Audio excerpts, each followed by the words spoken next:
Maybe. Ruh-roh. StreamYard will start someday. StreamYard. I think we've started. I don't know. Nothing's happening. It's just spinning at my end. There it goes. Looks like we're live. Looks like we're live. But everything's just spinning on my end. This is crazy weird. I want to hit it again. Tap it.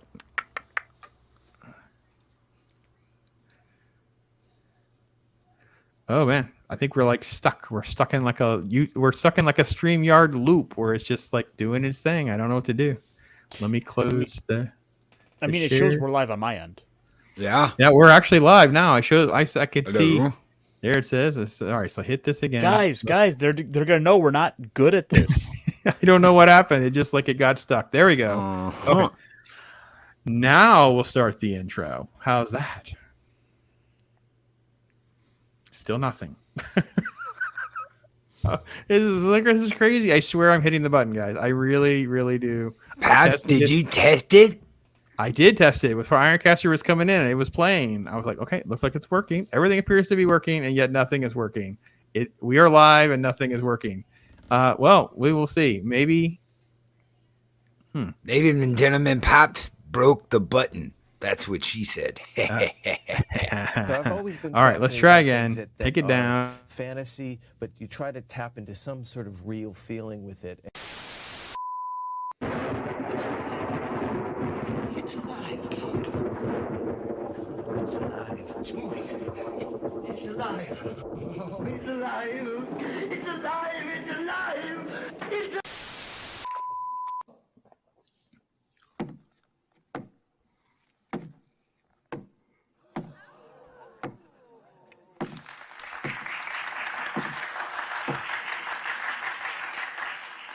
Backwards!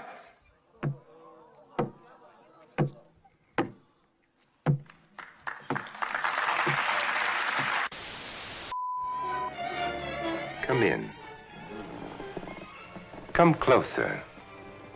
Closer. That's right. I'm Vincent Price. Darkness falls across the land. The midnight hour is close at hand. Creatures crawl in search of blood to terrorize your neighborhood. And whosoever shall be found without the soul for getting down must stand and face the hounds of hell and rot inside a corpse's shell. The foulest stench is in the air, the funk of 40,000 years. And grizzled ghouls from every tomb are closing in to seal your doom. And though you fight to stay alive, your body starts to shiver. For no mere mortal can resist the evil of the thriller.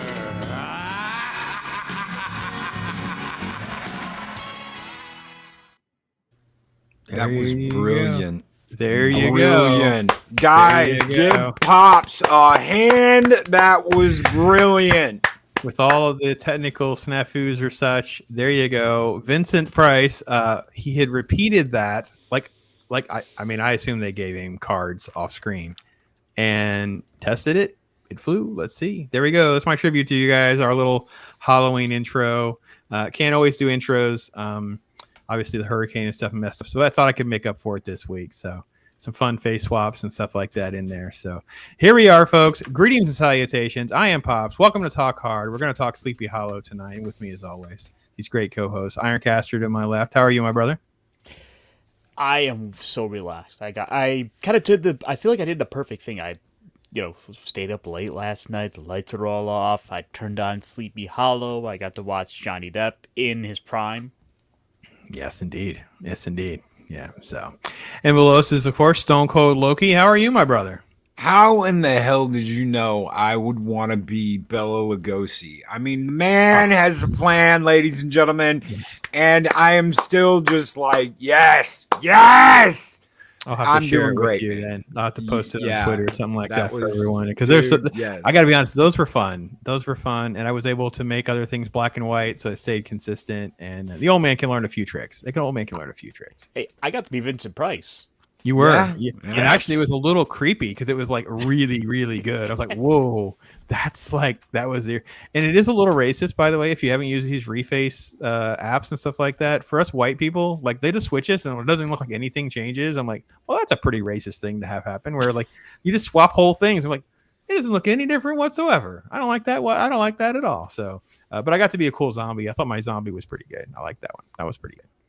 And I did the Lon Chaney Jekyll and Hyde. I think I kind of enjoyed that. So before we get too far into it, though, let's say hail and thank you to Ryan Roger Athay, a new member, an OG gamer, a nerd. Oh man, bro, thank you so much for joining the channel. Whatever. And Ryan, now I don't normally play this as sort of like a thank you, but it seems only fitting because it is you that we should do a tribute to Ryan appropriately. Well, it seems I've done it. Hopefully, this does not collapse. It's nearly. It's the OG blooper. It's the creme de la creme of the bloopers, and I love it. It's one of my favorites. So, hope you're doing well, my brother. And there he is, another member as well. Chris Persia, thank you, my friend, the mod god, the modrotic, as some, I don't know, man, Chris, I can't even thank you enough for all you've done. It's time to talk hard. Where all the Pop-O-Matics go to get their talking hard. Where else but here at Pops? Thank you so much, my brother. Hope you're doing well. And thank you again for being a member, Chris. Claude is here. Hey, Claude. Hope you're doing well. Thank you so much. Yeah, it isn't Oz. No, it isn't Oz. It's just an old man trying to... Well, first off, I got to be honest. I was clicking the buttons. It just didn't want to do anything today. I have no idea why. It eventually did pop up and say I had a connection issue, which makes no sense because nothing has changed. So, here we go. Let's see here. By the way, Ryan is the machine. He did 6 videos for today and tomorrow. So, whew. And he's got a great... reality-based with Loki that just published, and then one coming up tomorrow, I believe, with Ironcaster, which I'm very excited about. I may actually be able to catch parts of that live. He's also going to be guesting tomorrow on YouTube Talk. We're going to talk to Ryan about some of the tips and tricks that he uses to get videos out and his experience the past year working and doing content on YouTube. That's amazing because generating as much content as he has, and obviously going through steps that have basically exceeded his expectations. Obviously, the more insight he can share with folks and give insight into his experience, I think is just invaluable. So that's great to hear. It's great to hear. So let's see.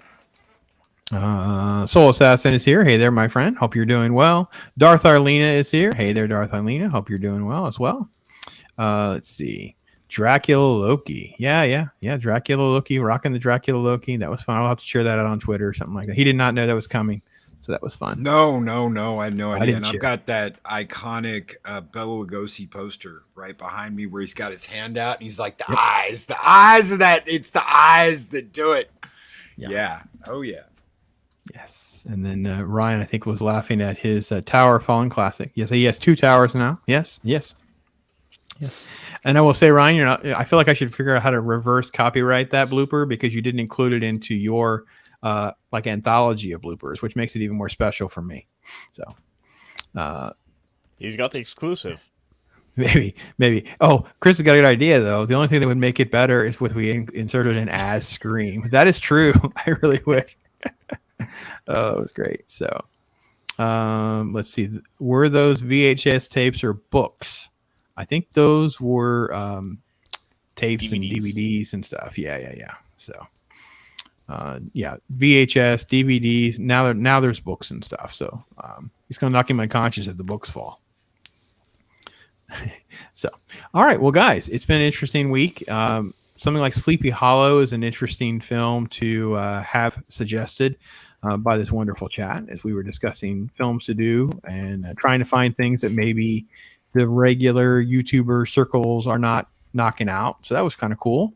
And I revisited it again today. So it was always fun, be fresh in my mind. So I don't know, any initial thoughts on the film as a whole before we get too far into it, or should we save some more stuff to the end? Let me pause this. Well, I do feel like kind of that initial kind of getting into this movie and kind of history with it is always kind of worth starting out with, kind of before we did the stream here, like, what, how, like, were you guys ever really big fans of this or much of that? For me, this movie, I actually don't think I've seen the ending of this film, so this was kind of a first for me. Okay. It's one that I've always, like, kind of started watching at friends' houses or something, and then something always came up. So I actually didn't know exactly what the ending would be like. Like, I think I always got to the point where, like, you had the fake Horseman. So I was kind of went in thinking, oh, it's going to be sort of all logically explained. Yeah, Scooby-Doo. Darth Alina asked about other suggestions. I will take your suggestion, Darth Alina, but I think we're pretty well booked for Talk Hard, but not saying that I won't try to fit it in for a review otherwise, or we can put it on the schedule somewhere else. So feel free to throw out your suggestions. And Matt is here, a common idiot. He is also a member. He's a member of Generation Pops. Thank you, Matt, for joining us, and thank you for being a member, my friend. I'm a huge Burton fan, so as soon as I found out that like he was going to do this, I knew he was going to give us something special. Whether he followed the exact original story, whether he did something more supernatural, whatever it was going to be, and all you have to do is take 5 minutes and look at like the town art style, the way he did the town, and you go, "This is a Burton movie. This is immediately a Burton movie." Sure. And it's perfect. You got such a good cast in this. I went into this in the theaters knowing this is going to be a good Burton movie. I didn't care what anybody had to say. There's very few times you walk into a movie going, nope, I know this is going to be good. And you walk out going, yep, I was right. This was really good. I definitely was a big Burton fan at the time of this releasing. Obviously, Johnny Depp as well. This came off the heels of Mars Attacks, so Burton had already kind of been kicked out of the club over at Warner. He was probably shopping around, sort of a safe bet. Probably got Johnny attached to it. Maybe he got one or two other people, and he pitched it over at Paramount and got it through.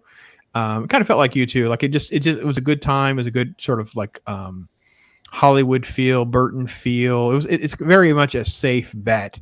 But for me, the film just relies so much on just a wonderful cast and execution of those performances. I think that's the best part of it for me. He says, okay, Darth Alina, House of Dark Shadows. Oh, right. Or Night of Dark Shadows. But House is way better. Okay. Those are something we could put on the to-do list maybe at some point.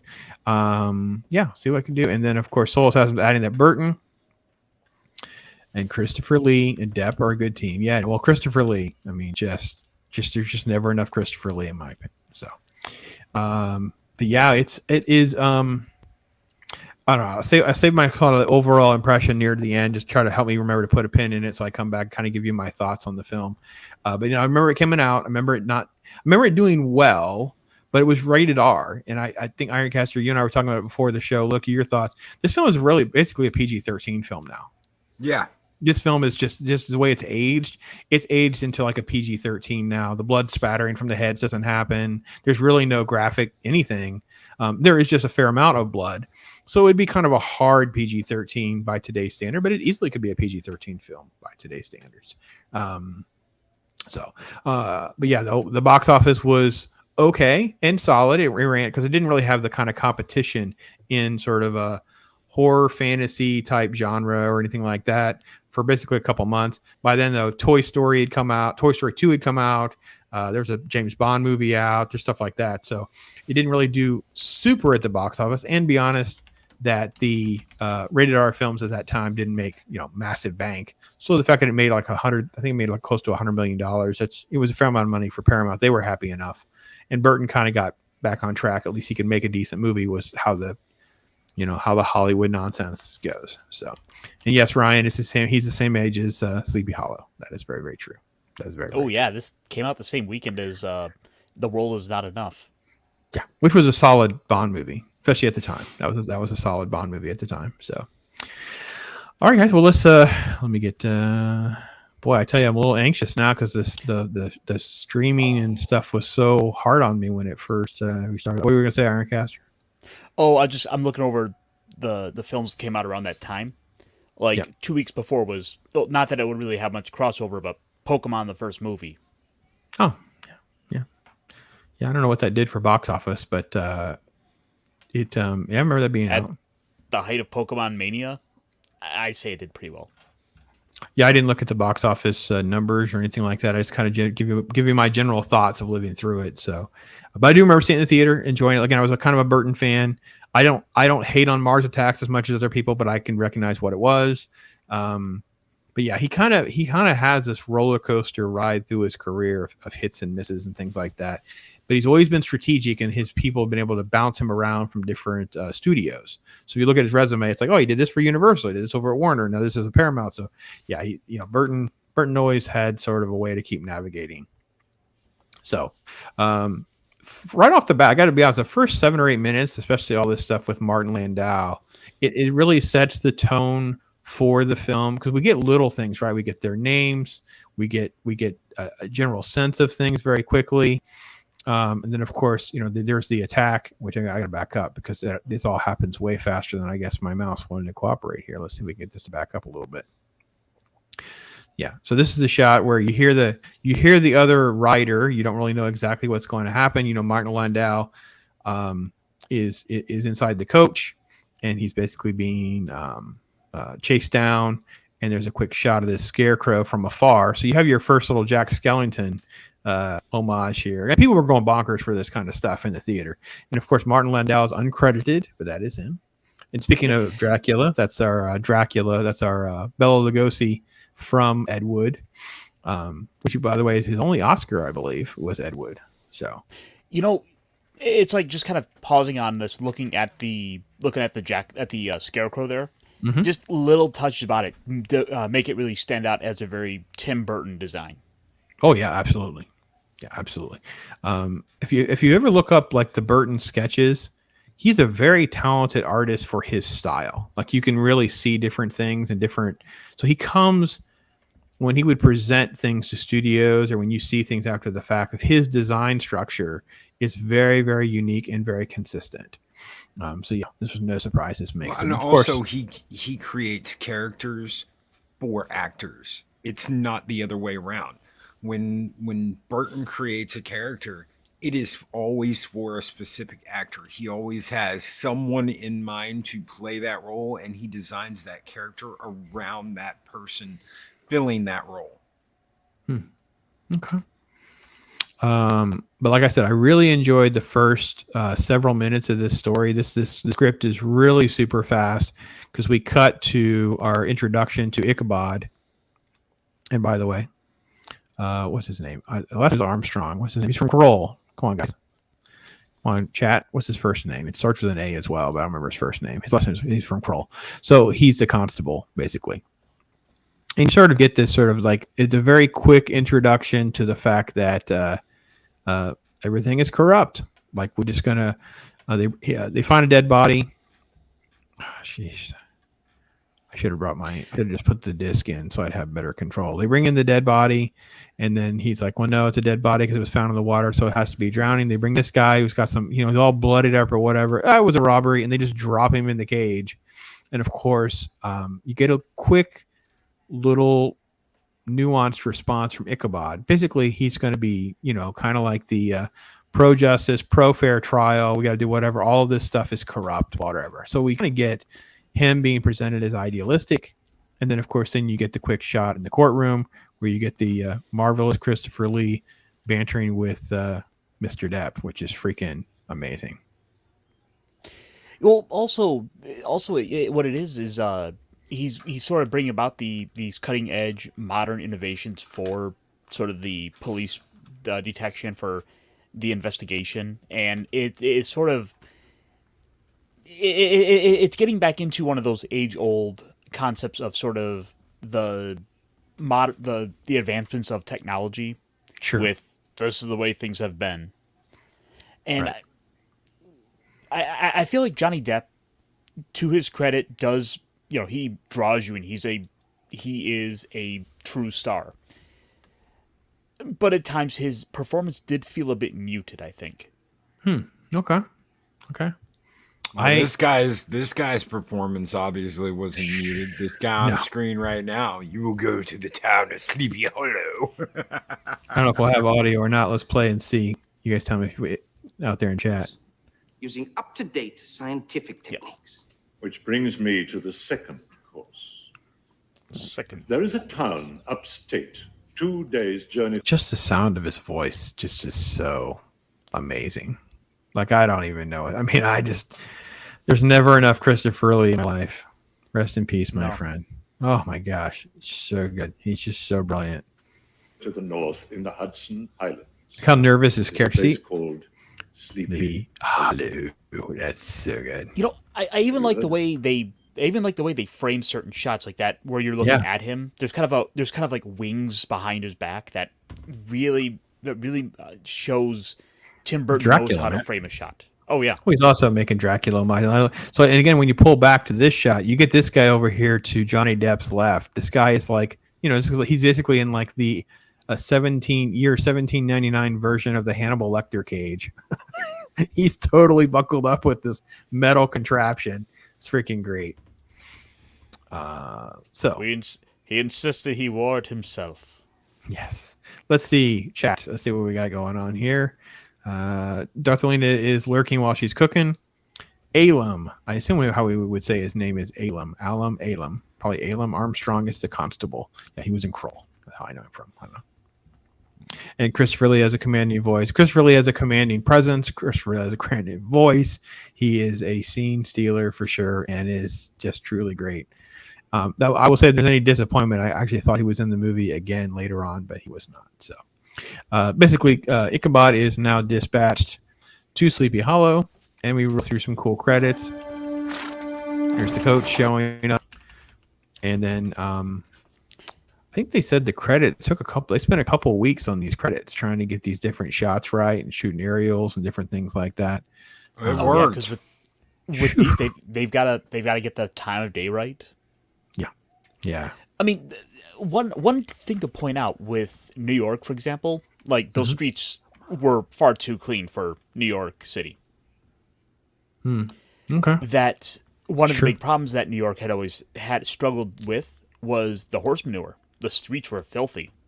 Yeah. All the big cities were. Yeah. There were so many horses. Yep. It's big money in cleaning up the poo. And if someone has to clean up after our animals, let me tell you, it's a lot of work, bro. It wears you out. Oh, I can imagine. Yeah, mucking the stall is not a lot of fun. Oh, man, mucking stalls. No thank you. Man, I tell you. Never again. Never. So there's shenanigans breaking out. There's little scenes like this come back to get you later on because you don't quite understand what's happening in that scene. That scene is relevant later, by the way. It's really little nuances like that. And anyway, his character shows up. He gets introduced to, this is Michael. What's his name? Golden's character? No, it's not Golden. What's his name? Michael Gambon. Gambon. That's right. It's Dumbledore. He would go on to play Dumbledore. Yeah, Dumbledore 2.0. So we end up basically he's there. He's amongst the rich and the wealthy and the elite, and they're kind of like they're all nervous and they're whatever. And we kind of have these great shots where we get introduced to them all little by little, and you end up with this scene where you have just this incredible cast, right? Jeffrey Jones, Beetlejuice amongst other things. You have the emperors there, right? Palpatine, So we have Palpatine's there. So we just this incredible cast that's there, and they're basically doing this long introduction about we have bodies being decapitated. We don't have heads. And we believe in this is all legit. We believe we have a headless horseman going around and locking people's heads off, man. So, I don't know. When you see this now, look, you were talking about the praise you had of the film. As you've rewatched it, do you still find it quite as immersive as you did when the original? Because I kind of felt I was good. I enjoyed this. I almost feel like he kind of lets them off the hook too easy. Like, oh, wait a minute. What do you mean? Why do you all believe it? Like, it's just, there was like a lot of pushback. It was almost like he dismisses it as being, I don't know. Like every Halloween I watch this movie. I have spent a lot of time thinking about why his character does a few of the things. And there's some stuff that they touch on, like what happened to his mother. He is very much these are men of authority. So they need to be listened to. And he gets that from those scenes where his mother is tortured by men of authority. He has been taught you do not push too hard against people of authority. That's why the way he treated the judge, the way he treated, these are the elders of the town. These are the guys that basically own and run this town. It's true. So he has been conditioned over time not to push too hard against people of authority. Those are good points. Good point. Ironcaster?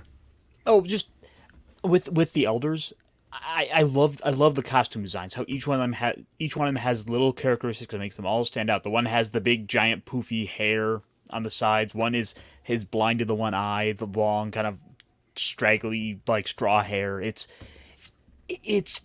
just a great touch to the character design and the costuming. Like this guy right here, some of the actors' features, his long nose, the Larry Fine hair. Mm-hmm. I think it's exemplary casting choices. I think it goes back to what Loki was saying too. When they go to the casting phase, that they were definitely looking for very specific actors for these types of roles and things like that. It was all very, very crafted. This was all very put together and structured. So, hey to Keely Chow. Keely Chow's here. Hey there. Hope you're doing well, Keely Chow. Yeah, good to see you. And then there was a great call out. Let me make sure I get to it. That this Lord has a Sith count. Oh, Bobby's here. Hey, Bobby.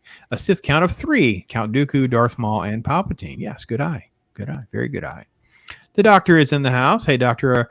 Adega Outlaw, my friend. Thank you for joining us. As well as, oh, there goes the thing. Lovely Sherry.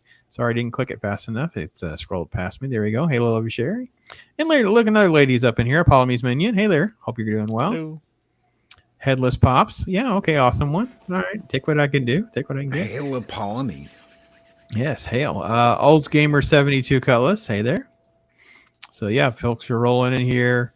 We can talk about this film. That's basically just this cast is just incredible. So here's where we get our, the Hessian Horseman's backstory, and I really say, just the way they change actors telling key elements of the story rather than just letting it be like a 2-person thing. So the fact that they did bring in the authority is where you get, Christopher Walken doesn't have any dialogue really, right? I don't think he has dialogue. He doesn't say anything through the whole movie.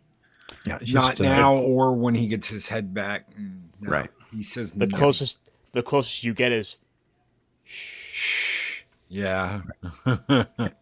So you have the attack sequence of him being just brutal and just they explain all sorts of little things that they wanted to do with the costume design, right? So they basically said, he files his teeth down to look like this, and so you get all these little things that are explained to you. But unlike modern cinema, they show you a sequence to help you illustrate it. It is a tell, but it is a show and tell. We get both, which is kind of a lost art, is it not, gentlemen? It is a lost art to give us the whole picture. I had thought, mind you, kind of going into this, more or less watching through for the first time. I thought they were going to play it up that a lot of this was just sort of the stories that some of these elders were telling as either they best remembered or their version of the story, and that we would find a different version because, with the Headless Horseman, with Christopher Walken here, he's filing his teeth down. That felt like certain things like that felt like it was, like myth and legend being played up more than the truth actually was. So I was thinking we were going to see like, he wasn't quite this, evil man that he was made out to be. Yeah, I can see this is done as like a misdirection, right? Because they want you to think exactly. One thing it easily could have been. This is what the town's lore is to cover up a crime. Someone else they know is involved, and they use this lore to cover up for it. If that was the case, it's almost like it becomes like an M. Night Shyamalan movie, right? Wasn't that called was it The Village? Or is it the other one? Yeah, The Village, right? Where there's like, they have all like the fake lore to cover up their other behavior. So, and Wakazashi Tea House is here. Hey there, Gray. Hope you're doing well. So yeah, it's a great. It really is interesting because I don't know if you guys saw this or not, I definitely did a quick little scan of some interesting thing. I did not know this one, so I'll share it anyway. That was that Christopher Walken really didn't know how to ride a horse. He didn't really know how to ride a horse well at all. Got the job. It's like, oh yeah, by the way, I don't know how to ride a horse very well. So there's one part of the film, which I couldn't tell you which part it is. They actually commandeered a mechanical horse or this machine from Blue Velvet, and they retrofitted it into the Horseman's horse. So there was this sequence where it is that machine horse. And they spent much time and much detail to make all this happen. It was really, really, really good. So if you see some like behind the scenes stuff, those elements are pretty cool. Look at the man back in North America. Zax, hope you're doing well, my friend. Good to see you. So yeah, I think it's a great introduction. I will say this was a weird at the time. I don't know. Look, you said you saw it in the theater. Yeah, I had mixed feelings about Walken playing the Horseman at the time. Like, oh, really, Christopher Walken? And again, also the promotional material kind of made you like off kilter. Like you weren't quite exactly sure what you were getting yourself into, other than being like a Burton Depp type thing. But in the rewatch, I will say it's just a really fascinating thing that he can say he has on his resume, in my opinion. Oh yeah, I got to be the Headless Horseman. Yeah, how many people? What a great role, right? And this is just Johnny Depp. Ichabod's just basically saying, no, I don't believe in all this nonsense, supernatural nonsense. He's a man of flesh and blood. We're going to catch him, and we're going to figure this out. And then we move along, and we meet some other characters. So, nope, we got to murder somebody first, right? So we get this. Yep. Like so. Right. The village and the scenes are here. This is really, really beautifully done. They filmed it in Europe. They brought in, literally, they had to bring in animals. So they brought in cows and ducks and brought all this stuff in that lived on the set during the production. So they really, really went all out, like Ironcaster was saying earlier, really trying to create this little immersive environment to film in. The ducks are a little touch I wasn't expecting. Yeah. So this is them taking him out on scene because now he's face to face with it. And I think this, look, you were touching on this a little bit. This is where we really get to see the other side of Ichabod, right? The typical stuff that's from the Irving story, right? That he's extremely quirky, odd, he's nervous, he doesn't really have a stomach for a lot of this stuff, and we get to see Depp kind of play that out a little bit. Yeah, oh yeah, all the anxiety is there that you would expect from Ichabod Crane. That's a great shot, those little nuances. So it's so well framed. Yeah, and then again, notice, like you were saying, Ironcaster, the costuming, they're all just a little bit different, a little bit of nuances with the way the coats are different colors, different layers with the vests and the buttons and stuff like that. Again, guys, we even if we have to be a little hard on Sleepy Hollow's legacy, compared to modern cinema, there is so much in this film. It's hard to believe it's already 20 years already. So, it really is just crazy. I just can't believe it. So, yeah. So let me see here. So then he starts doing some of his little crime scene investigation with his little kits. And this is what you were saying, Ironcaster, like he starts to figure stuff out really fast. Mm-hmm. I got to be honest. I wish there was more of this in this movie. Like, I wish there was more of this time spent with his little kit. And because he immediately comes to, like, he recognizes the horse track. So he says, oh, they went this way, then they went that way, then they did this and they did this. I'm like, okay, wait a minute. This is, so I have to be honest, in my rewatch, I can't tell you the last time I've watched it. It's been a while. And I was actually hopeful there was more of this. So they kind of go goofy with that later. Cause when he's doing like the autopsy, it's all blood squirt jokes. And every time he does something, there's blood squirting out of the body, where they could have made it like, I mean, like he's going full CSI on the crime scene. Yeah. And that, I would have, I agree with you on that. I would have liked more of that too. You know, it was scenes like this that had led me to believe that there would be a misdirection with what was going on. Sure. So they moved the body, so now he has to try and make sense of what happened after they moved the body, as though to hide evidence. Yeah, there was a quick comment about moving the body. Why'd you move the body? So, Abomination AJ is here. Hey there, my brother. By the way, great breakdown with me on Werewolf by Night. For those of you who did not watch Werewolf by Night or will not watch Werewolf by Night, if you want to know what our objection is, just watch our breaking down the one fight scene. It's literally only like 12 or 15 seconds, and we spent like 40 minutes on it. Talk about EFAPing. we tore into this fight scene. It was awful. And by the way, a new member, thank you so much. Pop's patron, Zach's my friend. I can't even thank you enough. Oh, that's so gracious of you, and I can't wait to spend time partnering with you on stuff like this. Obviously, I respect all that you already do. So let's see what I have here. So for Zach's, we need to let's do this. Thank you. Have you paid your dues, Jack? Yes, sir. The check is in the mail.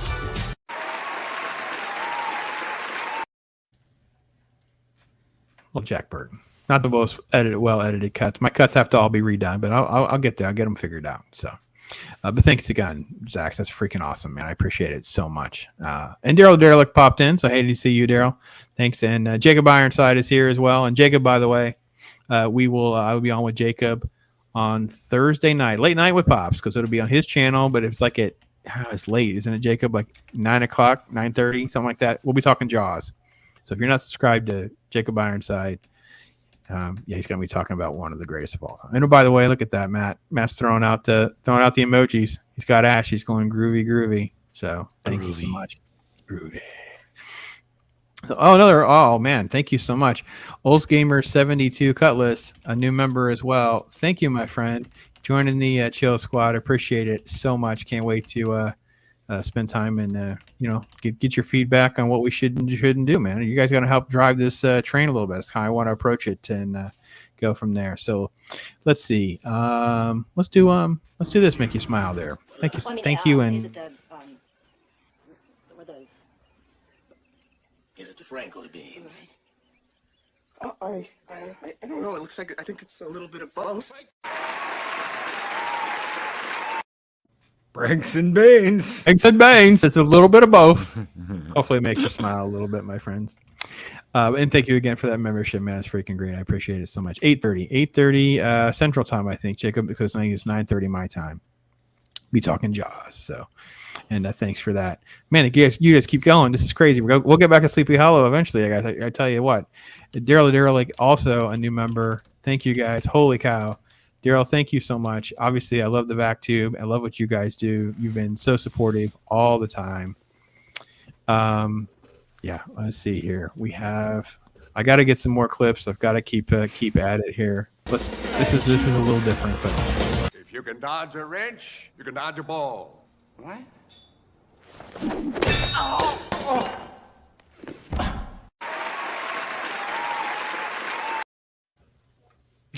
make sure you can dodge your wrench. You can dodge a ball, bro. And how did you dodge get traffic? You could dodge a ball. Yes. How did you get beans above the Frank? Yeah, I know. It's such a great scene, great line. I had to tweak it so I could get it through copyright, whatever. So, well, listen, you know what, Chris Berger, we appreciate it. We appreciate all of you members. You've made this so fast for us. What we've been able to do already, and can't thank you guys enough. And Talk Hard has just been like, I don't know about you guys. I've been looking forward to this for like 3 days. I just really have. I just love doing this stuff. So. Okay, back to Sleepy Hollow. Right, so they're looking on the murder scene, and we really get to showcase a little bit of Ichabod here. Let's get some sound and see. Nuances with those costuming. Look at that. There's a chemical reaction. It shows there was a powerful singular thrust to the neck. But even like the secondary characters there, notice that the costuming is so different. And just like you said, everything is very well. Look at this guy. They put him up, the guy in the back left, they put him up high. So that, you keep all of the staging completely different. Yeah, I love it. Love it. Very, very good. Very interesting. So this kid is the orphan. Like that was the dad. And he doesn't have anybody now. The mom has already passed. And they kind of play it up like, well, all right, good luck, kid. But then Ichabod says, all right, no, it's fine. I'll look after the kid. Because he's told, a little sneak secret from Uncle Vernon, the guy that plays Harry Potter's uncle. What's his name in real life? I wrote it down. Richard Griffith. He's the uncle. Anyway, so he plays the guy who says basically, oh, no, it's 4 bodies. I mean, it's 4 victims, but there's 5 bodies. So Ichabod's like, no, we're going to have to exhume these bodies. He's going to get the kid to help, which is all done off camera. But I have to admit, in some ways, you guys speak to it. I thought that was a brilliant thing. So we're basically saying, hey, listen, kid, you want to help me out? We're going to dig up some dead bodies. That's what you're going to do to help me. Yep. That's a freaking hardcore morbid thing that happens. That's insane. I'm like, holy cow. Wow. Especially Ben, because this is like major taboo. You don't do this. And they're gonna even the elders are gonna freak out when he does this because it's not something you do. And he's like, no, I'm the law. I'm gonna do this. This is my territory. I'm in charge of this investigation, and this is my call. And we didn't really cover every single detail in a film. And so when you watch the opening sequence and they're objecting to the fact that he wanted to do an autopsy on the drowning guy, he's like, no, we're not doing that. You're not cutting him open for that. So, and again, Ironcaster, I know you have a great appreciation for these things. Look how great this cemetery looks. Look at this. It got this crazy Reaper thing on the right, but then you have like the wooden cross just kind of mixed in. It's like, it looks so good. And I think that's kind of a credit to this movie is with a story like this, the color palette they've gone for, how everything it just feels so kind of drab and kind of washed out for color. I think in this case it really lends itself to the atmosphere of this, to that sort of late 1700s, like almost on the dawn of the 1800s. Yeah, it's supposed to be set in 1799. Yep. No, Loki, you had such a great affinity for this.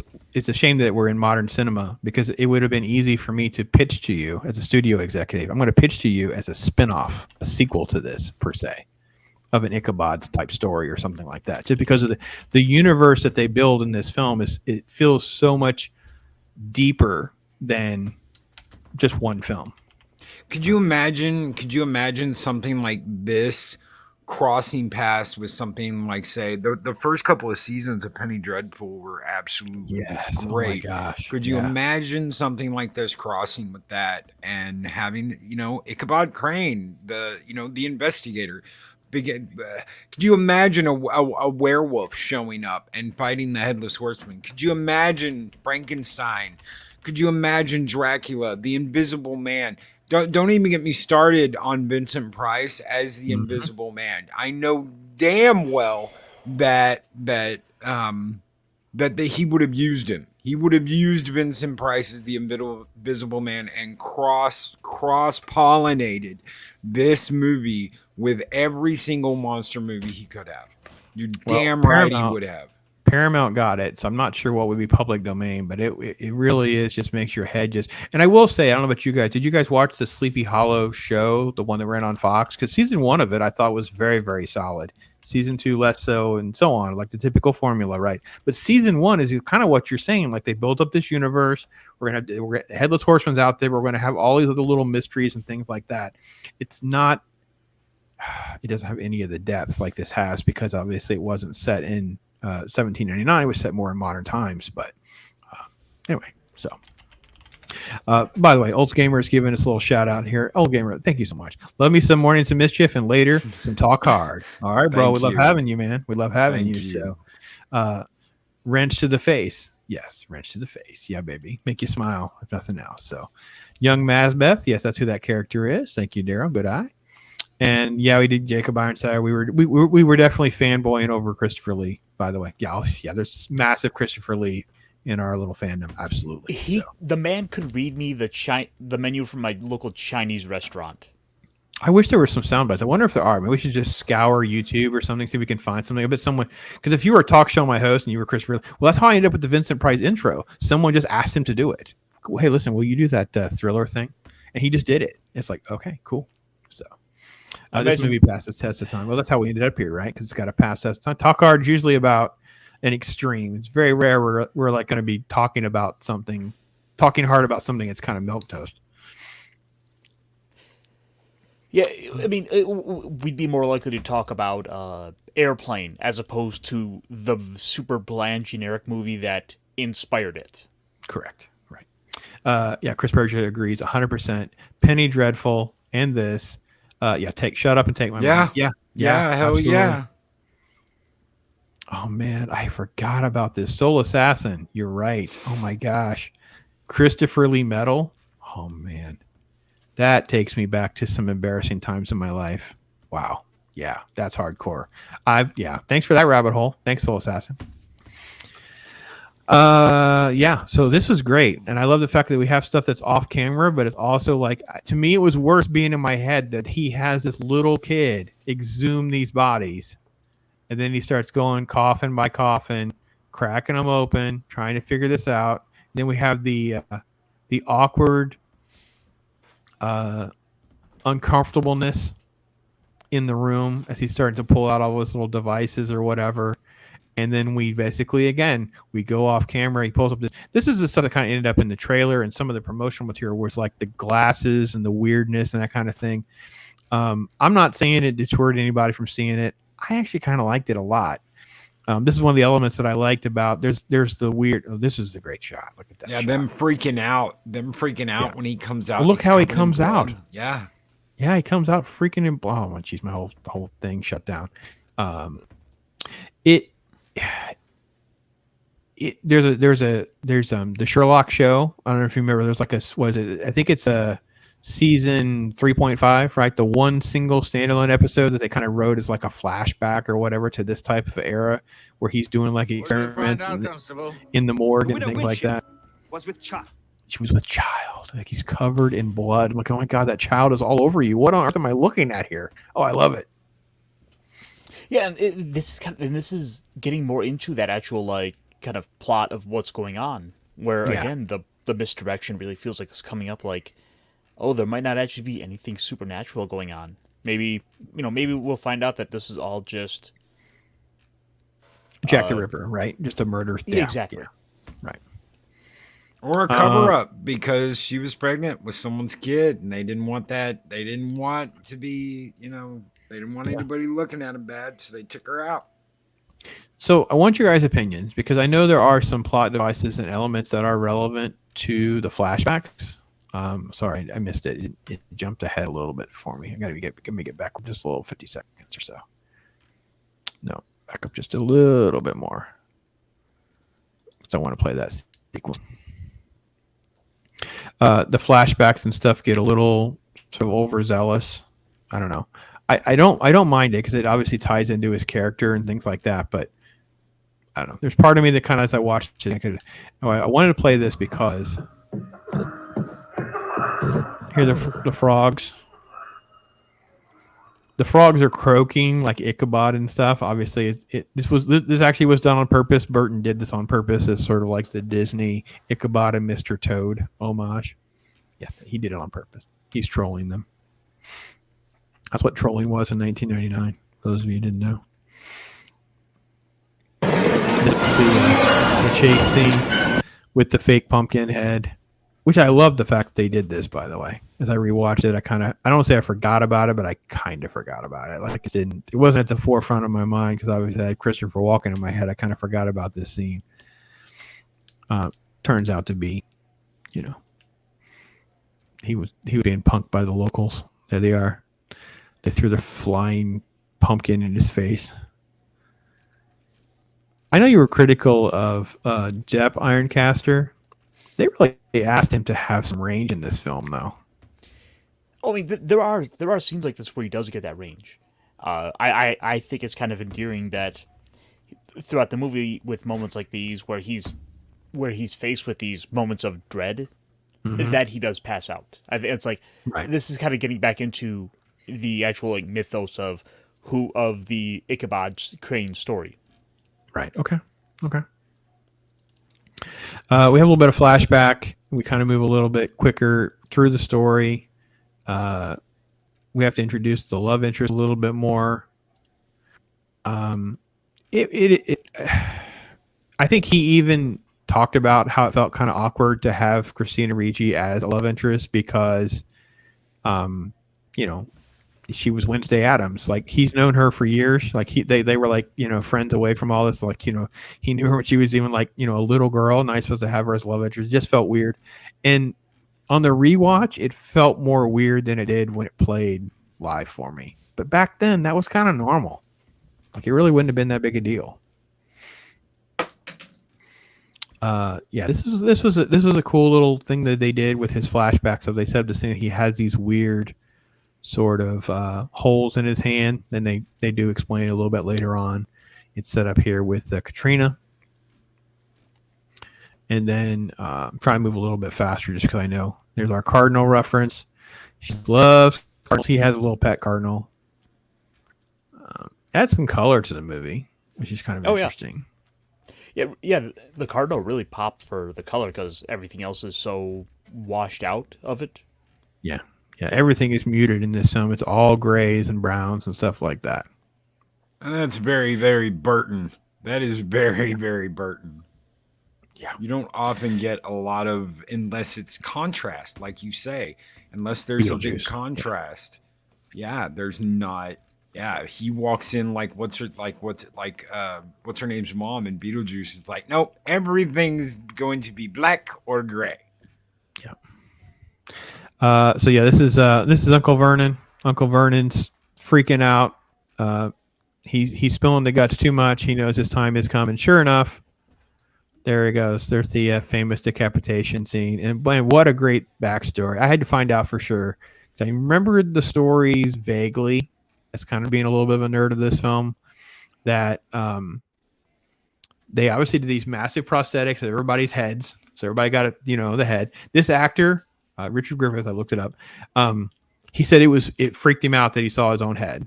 Like they're saying they're holding his head, and it kind of freaked him out. And I was like, okay, that makes sense. But they made a special. There's like 2 shots. That's why there's like edit there. There's a hydraulic machine that does the spinning head.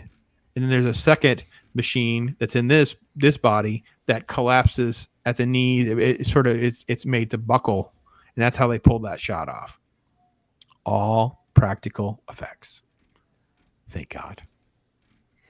So good. Some more flashbacks with the mom. More of just the shock and the horror. Like he's totally freaking out. 'Cause now there is a freaking headless horseman. Like it's not a game. It's something supernatural. I saw this thing take the other dude's head off. I was standing right there. I don't even know how I lived. Yeah, PTSD. And then as quick as they do that scene, this is his flashback to his mom, who was some sort of witch. And then we move quickly back to the group, which, by the way, like you said, Ironcaster, look at every single shot. Beautifully staged, beautifully framed. They have the women just staggered just right. They're all in the background so that they stay with the culture and the theme. These are the men that know something. The blood's going to be on their hands. We all, how the story goes so far. And I mean, and like I said, and also with the way they were all standing, they're all, for the sake of the camera, placed right in between the men to fill those little negative spots. Correct. With color. There's a little bit of color in that shot, like the one has the yellow dress on, those kinds of things. So they're going to be on the hunt. They're going to be doing some research, going to try to find a witch in the woods. That's where we're going. We're going to go find this witch. And she's the one that's going to give them a little bit more to go on. There's a great line, by the way. I'll never be able to find it. It's like, I'm not trying to judge you and I'm not trying to judge you and your profession, witch. Like he's calling her witch, W-I-C-H, but then he tries to change it because he was trying to not get himself into like a confrontation with someone he believes is a witch. And then, of course, she kind of transforms into this like creature thing that sort of like reaches out and attacks him. Which again, poor scientific man Ichabod has caught himself up in the middle of like some supernatural adventure that he's kind of in over his head. Little things, chopping the head off a bat. Yeah, I love this. Just total Beetlejuice. Yeah, total Beetlejuice. Loved it. Then we have some crazy stuff. We have to move quickly through the thing where he's on the move. The horseman's on the move. And then you get these shots like this where they're finding the tree. She sent them to the tree of the dead, which is what the tree was so iconic at the time. And then he, I didn't write down the trigger. Why does he think to cut the tree open? Do you guys remember? I didn't write that down. It was bleeding. Okay. He saw it bleeding. That's right. He put his hand out and found blood on the tree. Yeah. Yeah. So he cuts the tree open and finds heads. So you've heard about heads that are in a duffel bag. Well, this head's in a tree. The heads just come pouring out. And there's his sword. He's realizing that he has actually stumbled across the horseman's grave. And now, of course, the Horseman is coming to life. So that's what's going to be happening. And the effects are really good for 1999. It's also at this point that I realized that, oh, no, I'm not getting that misdirection. No, you are not. No, you're not. Let me check in chat. Rico's telling his buddies in that scene, hey, what are you waiting for, apes? Don't you want to live forever? Yeah, go get him, Johnny Rico. Johnny Rico. It's a great reference, by the way. Let's see. Okay, Chris Burgess says, one thing about those crazy surgical instruments that Ichabod has was brilliant homage, since almost all surgical tools were made by the doctors themselves are made to their individual specifications. Yeah, agreed. It is really fascinating seeing museums. If you ever go to museums, you see that kind of stuff, they will scare the bejesus out of you. I don't know if that would be so much a homage. It was just being in line with the times for how doctors had done their tools. Good point. Good point. Daryl made a Johnny Rico reference as well. Good job. Yeah. Open door to the eccentric demeanor. Yes. Yeah, the red cardinal and the blood. Yes. Yes. So many great actors in this film. I see them instantly think of other films I saw them in. Yeah, it's incredible. It really is. Left Eye Ego's here. Hey guys, if you guys are not familiar with Abomination AJ and Left Eye Ego, they do a show on Saturdays called Heroes No Capes. It's a lot of fun. They do great. And hardcore, talk about talking hard. These guys are up and comers. They're a generation behind me, and I'm very, very impressed with them so far. Really enjoy it. Practical effects reign supreme, Matt says. Yes, couldn't agree more, my friend. Morford. Clark is a negative spot that fills the space. Yes, yes. I agree with that. Yeah, we all got our... now we've made it, guys, because we've got our obligatory porn bots. So Persia will take care of those for us, I'm sure. And back to our show. So the story does have some moments where it's kind of up and down. This is a great sequence of the Horseman attacks, goes in the house to kill this person. So he's there to kill the husband and the mom. And this was a fantastically executed scene because of how they handle this. So you hear the murders and you get pieces of the murders, and they stash the kid under the floorboard. So then what we do in order to get it, they roll the head and we see her look down at the kid. So of course the kid is freaking out. Now, I don't know if the kid would even be able to move, but listen, it's okay. Because the Horseman doubles down to go back for the kid. He comes walking out with just a bag that just looks like it's got extra pieces in it. There he is. He stuffs the head inside, so he's got the little kid's head too. I was like, holy crap. This movie is dark and it is edgy. I loved it. This is the best parts of the element. And then this no witnesses. No witnesses. This is a crazy fight scene. Johnny Rico's heading into battle. He takes a shot, knocks him down. It sits right up and comes right at Johnny Rico. And Ichabod joins the fight, and it becomes a 3-person battle. And yeah. I love how he steps behind him because he's still a coward, right? It's like I'll stand behind you. But yeah, Johnny Rico doesn't last. Johnny Rico gets it in just a moment. There it goes. Explosion. Blood splatter everywhere. Freaking hardcore. Yeah, that would be a little rated R, wouldn't it? I don't think we could get past Fatality. I don't think even today we'd be able to get that through. But it's a great. This is the edginess and the realism of it, though, that I think they executed very, very well. Well, the thing is, though, with any of the times we see blood, it's not very up and prominent in the camera. So I think at a distance like that, you might be able to get away with it. Okay. I'm happy they didn't. I'm glad they stuck with the original vision. Yeah. Okay. So Ichabod, of course, he's recovering. Everything happens. He's involved in some sort of trauma or whatever. Meanwhile, Katrina is a witch in training. She's cutting the feet off a crow. Ichabod is healing. We get a cut to we have to have flashbacks because we have to explain Ichabod's got supernatural issues with his mom, and mom was basically a real witch. There's little Ichabod, and he's sharing some more details with her, and she's trying to embrace him, and they're basically they're bonding. They're having their chemistry moments or whatever.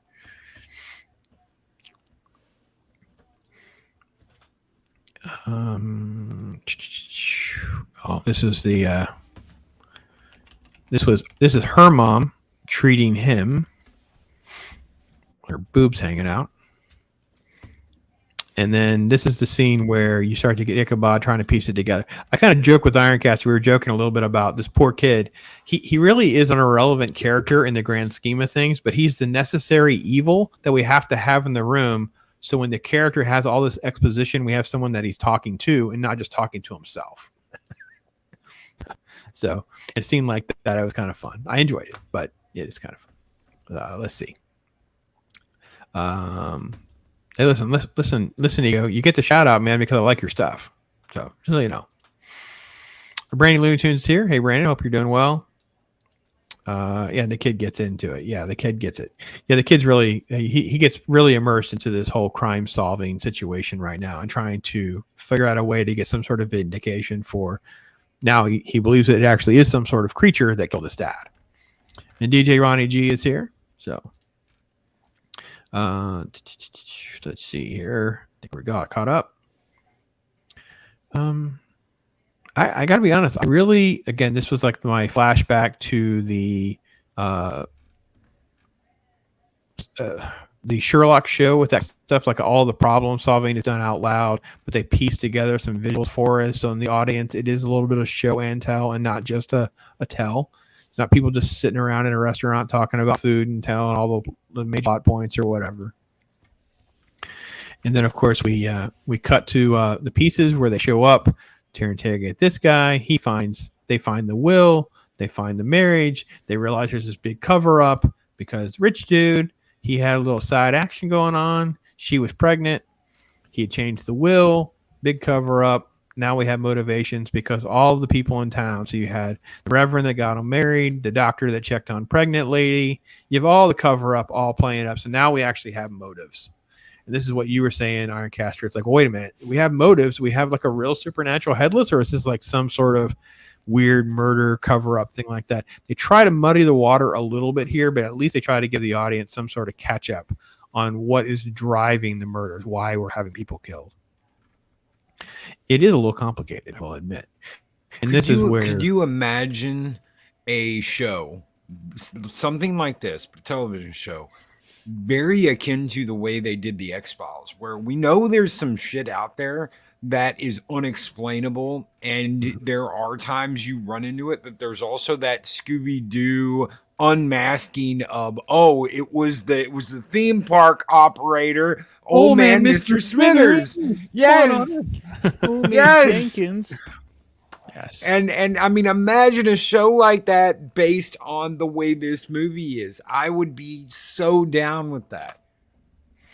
Yeah, especially on a platform like an HBO Max and things like that, where they can kind of push the edge a little bit. They don't have to keep it totally buttoned up or anything like that. We don't have to deal with all that. We can really try to stretch our little legs and try to be pretty realistic when a werewolf, bites someone in half, or there's an actual murder. They're going to try to, play on the guy that everybody knows is a werewolf, something like that. I was reading a comic book. I was reading one of the Hulk comic books with the Red Hulk in it. And the best part of the story was, they kind of like, you're taking the reader along for a while, and they cut. And Banner is actually in a prison, 2 floors below. So all this Hulk story or whatever, it's not Banner. But it was a twist because up to that point, they think it's Banner. You're being told it's Banner. It's a Hulk murdering someone, blah, blah, blah. I feel like the entire premise could be applied here where, okay, we got the guy. He's a werewolf, whatever. He must have gotten out, right? We found this guy dead. Maybe he got out. We go there. No, he's still in jail. Oh, crap. Now what do we have? So I agree, Loki. This is like untapped territory of stuff that, they did a Sleepy Hollow show. I don't hate on that show, but it could have been so much more. This universe is definitely not tapped. That's for sure. Let's move forward a little bit and see, because this is where the plot, I will say this is my segment that drags a little bit with some of this stuff. Like it's just not neatly, it's not as neatly executed as we're trying to move through them, figuring out what actually is happening, because we have this little side part with her rejecting Ichabod and blaming Ichabod. How dare you blame my dad? Because all the evidence points to her dad. The mom shows up. The mom had been boning somebody and cut her hand to basically, because she's a witch, that she's trying to enchant somebody, things like that. So it just gets a little too convoluted here. I think we could have shaved a little bit of this down, try to fix a little bit of that. It's not awful. I am not going to try to throw the baby out with the bathwater here or anything like that. But we got to point it out when there are problems with the script. Well, it just becomes way more complicated than it needed to be. Anyway, long story short, the Horseman's coming, and by the way, there's 1 million people. The amount of extras that they had for that shot that go into that church wouldn't fit in that church. I was like, holy crap! They better get people up, because if you go to those old churches, they do have balconies, but the idea of getting that many people upstairs would be really, really hard. Anyway, it's good stuff. I love the fact this. So again, like I said, that was like about a little 10-minute sequence right there, where they figured out the general structure of the crimes and who has motive to angry Katrina and mom or whatever. There's a little bit of structure there that I think just either it could have just been kind of cut or trimmed or modified a little bit to be a little bit tighter. But the Horseman attacking the church, and she's drawing on the floor. The Horseman can't get into the church because it's like they're playing up like the holy ground thing, and people are just taking pot shots at the Horseman. And then we get just a amazing death scene. Oh, they start turning on each other. That's what happens first. I actually like that. That was a really good. In hindsight, I don't think I remembered the sequence of them turning on one another. This felt even more real to me. Like if you're in a cover-up with people, in the moment there's some tension, there's some stress, your weakest leak is going to come right bubbling to the top. You know what I mean? Really is. So I like that part of it a lot, that they would turn on each other. And part of the thing was because it's hollow ground, the Horseman can't cross it. I was thinking at this point, once someone's gonna once they start shooting out, or someone perhaps dies on there, it then no longer becomes this hollowed ground that he can't walk on because it's been tainted. Right. I mean, that's not what happened, but that just seemed like what was kind of the right. That's a good point, because then it becomes like it's like corrupted by evil as well. They've become as evil as he is, so therefore he'd be able to cross the threshold, so to speak. Exactly. No, they surprise you with this amazing death. He grabs one of these pickets and he just breaks this picket off. And I totally forgot how good this was, right? So they're driving him up. This is Baltus. He's Katrina's dad. He's the one that Ichabod's kind of like pointing the finger at. Like he had the most motive. He's guilty in some way. And you see this, like he's tying a rope on this picket. Like what on earth is happening? And then it just moves really quickly. He's up on this balcony. He's like, no one will come at me. I'm going to shoot you, whatever. Gosh, I hate this because I can't ever feel like I can get the mouse and stuff to cooperate. Anyway, he throws it right through the window, spears this guy, and then drags him. Oh, it was gold. It was gold. I was cheering. I was loving it. That was great. I paused. I think I laughed a little bit. I think I rewound it, played it again. Yeah. Loki, I know Loki eat this up. It's all being set up perfectly. It's so good. Yeah. I mean, hell, it's out of a church. Come on. Yeah. Just drag him outside the holy ground. He gets stuck through the picket, so his head's exposed. So you know what's going to go down. Got to rear the stallion up. There's some lightning. Everyone gets to come forward. All the key players have to see what's going to happen, right? We need Katrina needs to see. This is her dad. Ichabod needs to see, and so does our little apprentice. We get to watch. The sword is out. He's going in. The head is exposed. And you're just like, oh, he's going to do it. He's going to do it. Oh, my gosh. Oh, holy cow. And sure enough, it's just look at this. Look at the swoop. Ah. And then they cut to the prosthetics. And yeah. Ooh. And I don't know if you noticed, but there's smoke coming off of his neck. That's because the sword's cauterizing the wound every single time he chops somebody's head off.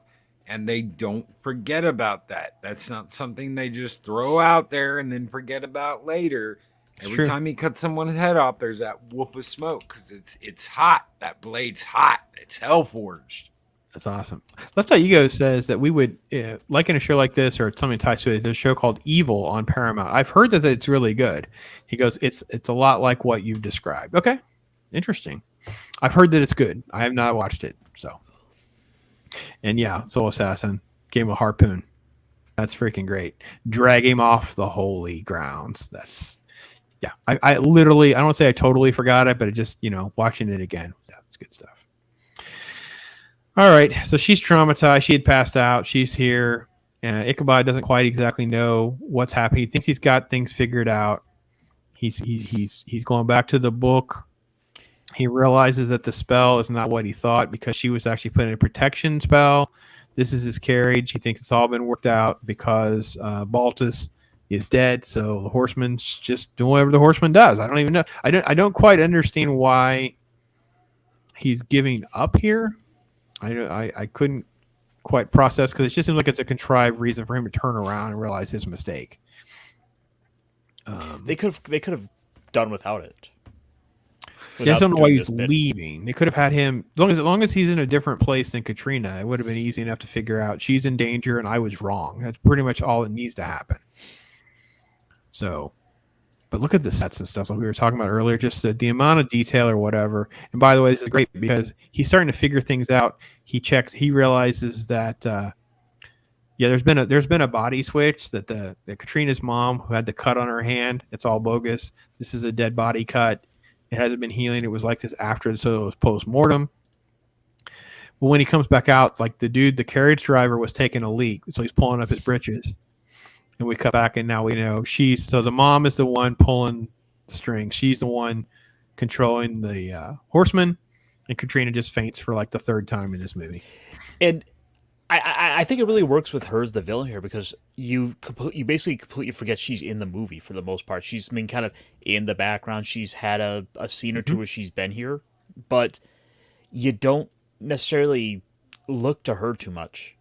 There's so much misdirection. I found it refreshing to have a female villain. I mean, she's motivated by greed. She has no problem killing people. She actually kills someone herself. She doesn't always use the Horseman. So I'm like, I'm good. This is freaking great. I'm enjoying the ride. So this is the banter back and forth. We have to fill some time with some banter. She has exposition for anybody that's dumb or wouldn't get popcorn. It's okay. It's not necessarily 100% as necessary as I needed it to be, but it's good. And I think that now I must give my big grand speech for why I've done everything I've done. I have to explain everything. Oh, the villain explanation. Yeah, the monologuing has to happen. We have to have stupid people in the audience, so we got to do a little bit of monologuing, fill in some gaps for people that are a little bit confused. It does go on a little too much. We have a little too much exposition. She's kind of laying out who she's got to kill Katrina because Katrina's the only loose end for her to be the heir because she's basically explaining that she was one of the twins back when the Horseman was attacked and killed. And then there's the big escape to this freaking amazing set piece. Holy crap, this thing is amazing. So I was looking at some of the behind the scenes photos, and it's about like a 10-foot tall thing with the windmill blade. This thing is enormous. Would not fit inside the studio where they were going to film, so they had to actually build this thing outside. So I don't know. It's going total Frankenstein to burning down the windmill. And there's a Horseman running away. Got somewhere to be, man. Gotta go kill somebody. Gotta kill Katrina. And this amazing chase sequence where the Horseman's attacking the carriage because Katrina's on board. And I can't even do this justice. We wouldn't even be able to survive copyright trying to do this scene justice. How Ichabod gets thrown off he's basically on the Horseman's horse, chasing down the Horseman. The way they get the Horseman on here, the way he emerges this way, he emerges that way. It's really truly brilliant. We'll play this part because this is really good. Like, where is he? Where is he? Where is he? Oh crap! I'm literally under his legs. If he hadn't misjudged, that would have been me. Ray Park does a great job, by the way. There are scenes where Ray Park is spinning those swords, spinning around. Ray Park's freaking great. Such an underrated, martial artist and stunt guy. So, yep. This is another Harry Potter reference. Yeah, that's Rita Skeeter. Yeah, good job. Good eye, Daryl. I know. And Princess Leia Rose is here.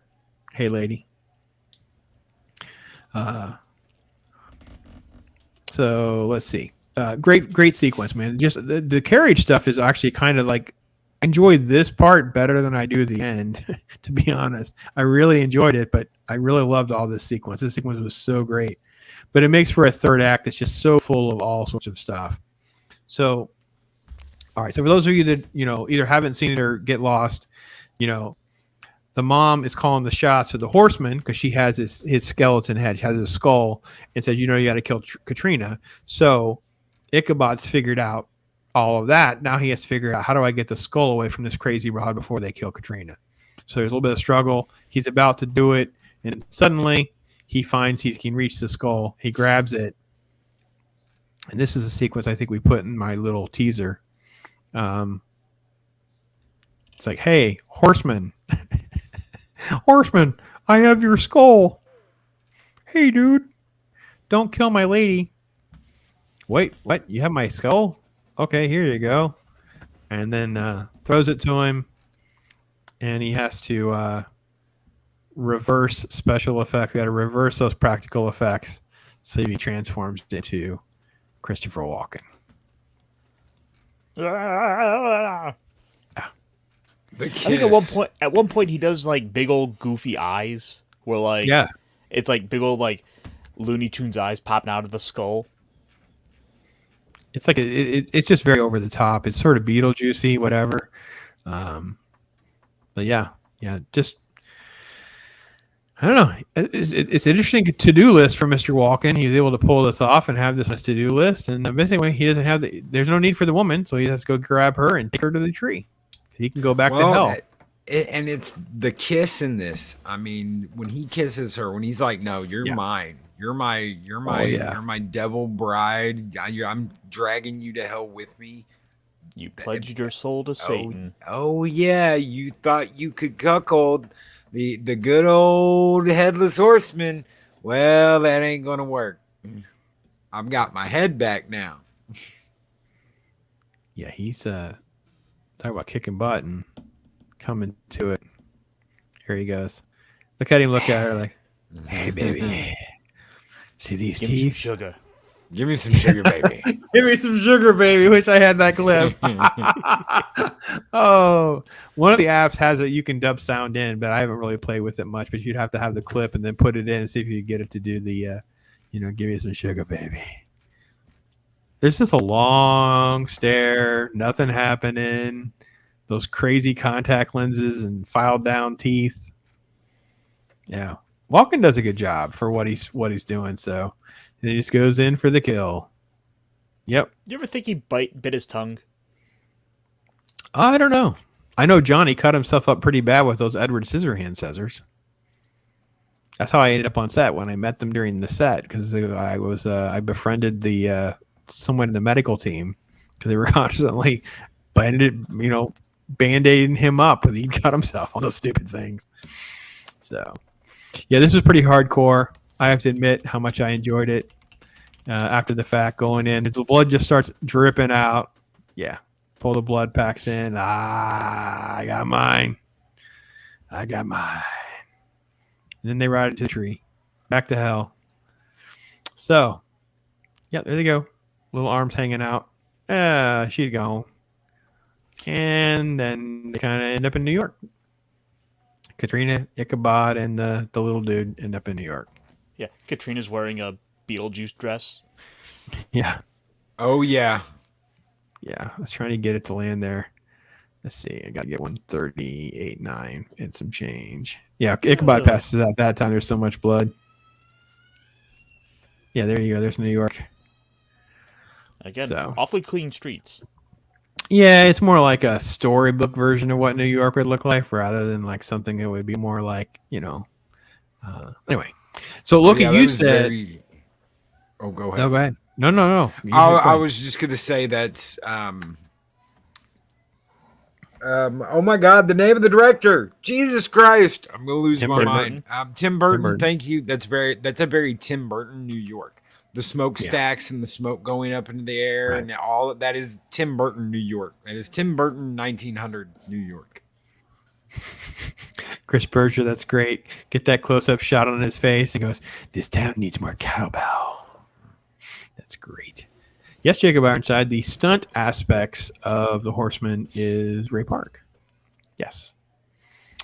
So yes, indeed. So okay. So Loki, you were the high on the praise. This is a yearly thing for you? Yearly movie, and I don't do a lot of those. I've got a couple. I've got a handful of them that I watch every year. But yes, this is a yearly in October deal for me. So November is the original Ben-Hur with Charlton Heston. So it rates right next to me. That I go from I've got to watch Sleepy Hollow in October to I've got to watch. Well, The Crow's in there too. So I got to watch The Crow this month.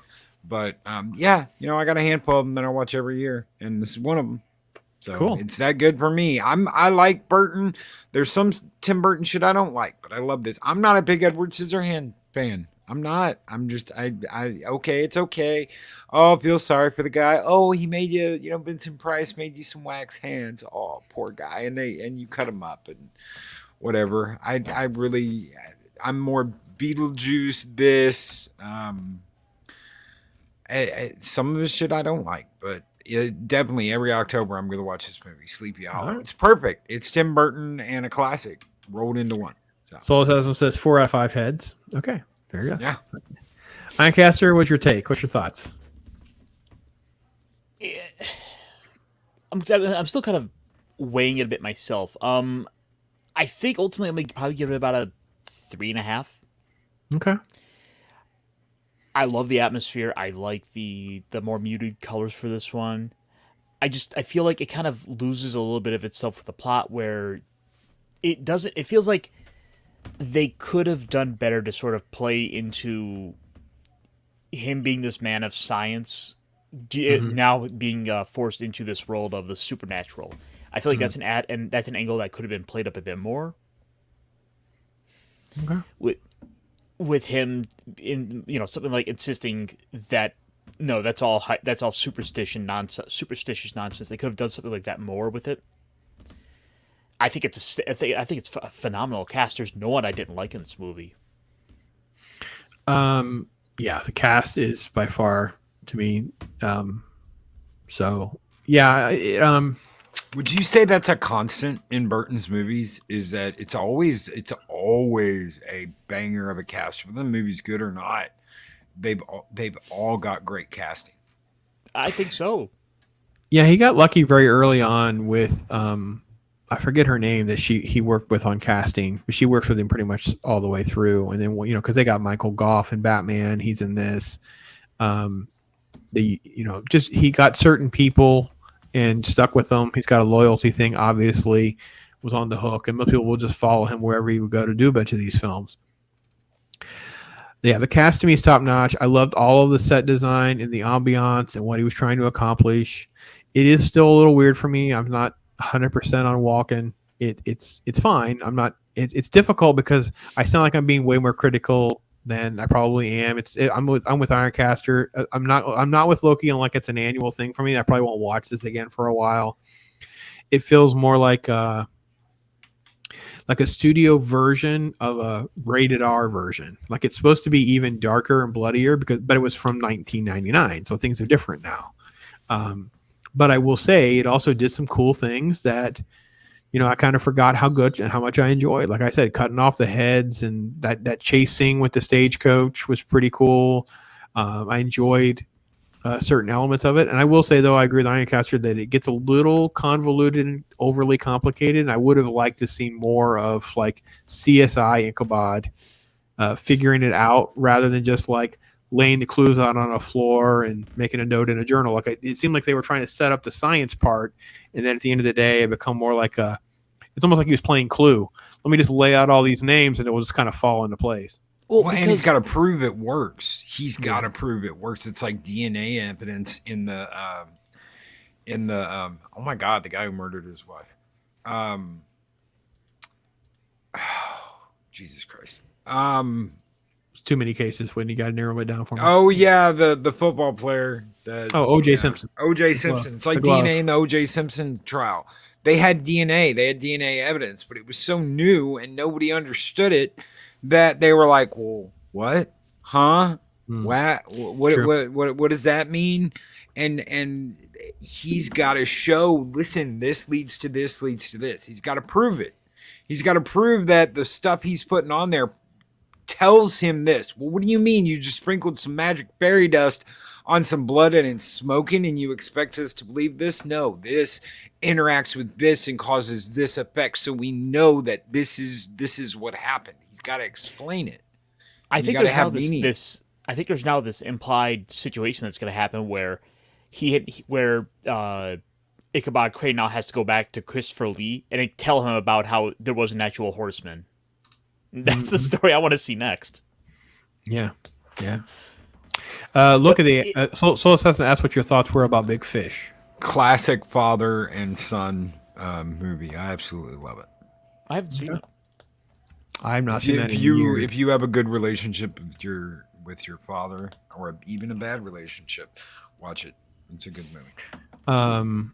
And Olds Gamer is throwing out October favorites: Nightmare Before Christmas and Charlie Brown. Well, we're going to do Charlie Brown in November, so we're not going to do the Halloween one until then. So we'll have to kind of figure that out. But yeah, Charlie Brown is not making it in time, so we'll do it on relatively soon, a couple weeks. You know what movie this did make me want to see though?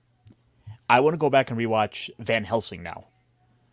Yeah, you're not the first person. This came up on another stream I was on or something else. Someone else brought up Van Helsing, and I was like, and it's funny you say that because I was scrolling through stuff for my wife and I to watch, and I paused. I thought, I wonder if I could sell her on Van Helsing. It's one of those things where Universal just couldn't go all in with it. They were so close, and there's so many pieces that do work, but then there's like the CGI hide is like kind of shoddy, and the vampire Dracula stuff's not quite bloody enough. Well, I mean, this particularly, it's that big fight scene on top of the Notre Dame, right? The carriage. Oh, the carriage. Yeah. Okay, right. Okay, yeah. Yeah, Soul Assassin agrees. Says Van Helsing's underrated. Yeah, it definitely is, and it's one of those things where you it just has enough issues to hold it up, and of course, it just came out and just didn't click, just didn't play well. So I loved it when it came out. Yeah, no, I mean I did too, but there was a lot of people who just but there he goes. Sleepy Hollow. I don't know if we did it Loki. I don't know if we did it justice for you or not. I don't know exactly. I know it was one that means a lot to you, but not sure we did it quite as much justice. Because I think there are scenes that I grew up listening to this story. I grew up there was a special on Showtime that I actually made my parents record on VHS. That was like a 30-minute cartoon of Sleepy Hollow. It was one of my best October. This was like from a little kid to growing up, a really cool story for me in October. It's October time. You're going to hear about the legend of Sleepy Hollow. So when they decided to do this and it was Tim Burton, oh yeah, I jumped at that. I was like, oh yeah, do it. Make it dark. Give me that Gotham dark vibe that you gave to Batman, except do it in Sleepy Hollow form in the 1900s. Yeah. Oh yeah. Well, there's also like the Scooby-Doo version, right? I mean, you have the Scooby-Doo Horseman. I mean, I don't know if you're, so we get that too. Just so you know, I grew up on that. So, no, it's fun. Look, I think it's a fun movie. It's not one that I would say I watch all the time, but I had a good time. I'm glad we watched it. I really wish we could do more in depth with just a couple of the scenes. The problem is the way the copyright stuff works on YouTube. It's like the carriage scene is really, really probably one of the best parts of the film. How well there's movement and choreography, and it threads together perfectly. I really, as I was watching that scene, it was great. And of course, just the beheadings. There's a couple of those that are they're freaking great. So I don't know what that says about me as a person, harpooning a guy out of a church and cutting people's heads off, whatever. But I don't know. I enjoyed it. Just those couple of still shots of Christopher Lee with the sharpened teeth. Christopher Walken. Yeah. Christopher Walken. Yeah. Christopher Walken. Yeah, no, it's okay. We can, Christopher. Well, and Christopher Lee like we said, and I got to be honest, even the opening sequence, I love the first 7 or 8 minutes of this film. We can analyze. They communicate so much information in those first few minutes, especially with the Martin Landau stuff. There's just so many elements that you learn, and like I said, that's the part that they're sacrificing. They rely on CGI too much. They don't rely on the environment. They don't rely on the costuming. Everything has to be on the cheap. And this film did not do that. That wasn't how they rolled back then. So, I think it's had a pretty big budget for at the time. I don't know. I did not look up those kind of numbers. I actually didn't even look at box office numbers. I actually just throwing stuff out there that I remember. I could be off. I know it didn't finish like super high because of, like I said, Bond and Toy Story 2 and things like that. But it did okay. So, could you imagine Christopher Lee would have scared the Horseman away just by talking to them? Like, yes. Can you imagine? Yeah. Let's see. The cartoon used to be on Disney. Huh. Okay. I wonder if it's on their platform. I don't even know. So, Loki, they're throwing praise around for that holiday cartoon. I have to look that up. I haven't watched that in forever. So, see, for me, the one I would always watch was the Scooby-Doo on Zombie Island. That was like always my go-to for Halloween films. Yeah, Scooby-Doo on Zombie Island is really, really good. That's a really good one, actually. I really like that one. I remember the Headless episode, Scooby-Doo one. That's why I like that sequence in the beginning when he's being punked, right? They throw the flaming pumpkin at his head or whatever. It just reminds me of Scooby-Doo. Like, it just totally felt like that juvenile version, like, Ichabod and Mr. Toad. It's like the juvenile version of this legend. It's sort of like being punked early in the film. So it's like, for those of you that have this in your head, we're not going to do that anymore. Just so you guys know, that was the punk part. Now we're going to get serious. I love that. I thought that when I saw this film. So anyway, it's good stuff. It's great stuff. We had a good time. But next week, guys, oh my gosh, next week. It is the GOAT. It's definitely a GOAT. It's like it's just one of the greatest of all time. I'm really sorry. I don't know. People that hate on it, you're completely crazy. I really would love to have a stream where I get someone who just hates this movie.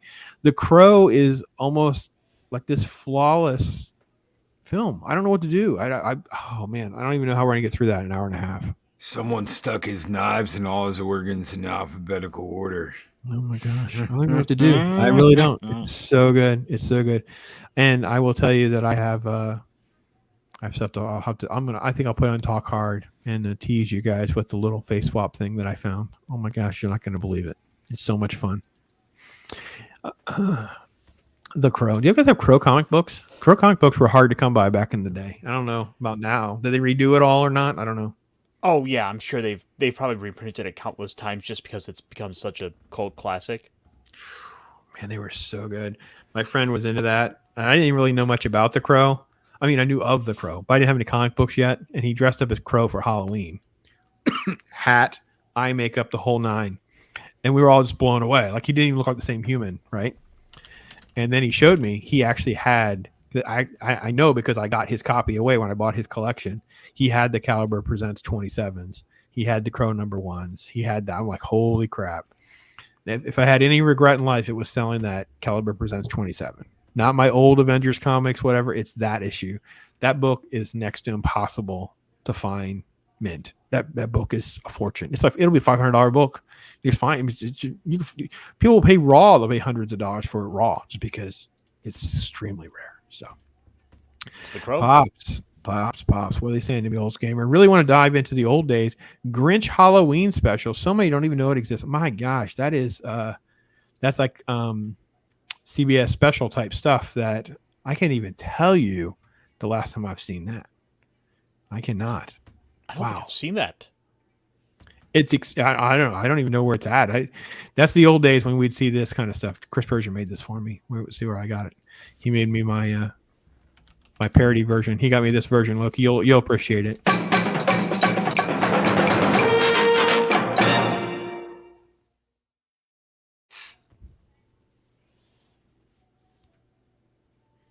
Absolutely awesome. Yeah, that's the old school version when that kind of stuff would come on TV. So, yeah. Oh wow! Like, kind of looking behind the scenes a little bit. It could be at like 2 or 3 different studios, perhaps. It was released by CBS, Fox, which could be Disney, but then it's like also released on home video by Warner Brothers. It's oh my gosh! I would have thought Universal. Oh my god! I would have been completely wrong. So I'm glad we showed that clip because I want to show you guys what I made. So this was actually how I ended up down the rabbit hole of editing because I was uploading videos. So when you're sitting there, I mean, you guys have better computers than I do, but I'm kind of like stuck where my computer can only handle so much at a time. Well, on the other show, I was talking about like, what do I do when I don't really do a review? I just kind of mention something. So I think I'm going to do this with Evil Dead and Evil Dead 2, because I don't really want to do a review, a deep dive or anything like that. I just want to kind of give a general thought on a film. It's what I did with Hellraiser 2. They came up with the term popspective. I thought, that's not bad. So I pitched it to my wife. She liked that a lot. So I said, okay, I need a popspective intro. Well, come to find out, I had saved this clip. This is the company that I used to work for when I worked in a movie theater. So I took this intro, because they're bankrupt. They've been out of business for years. And I combined it with that one. So here you go. Here's my popspective intro. My tease for you guys.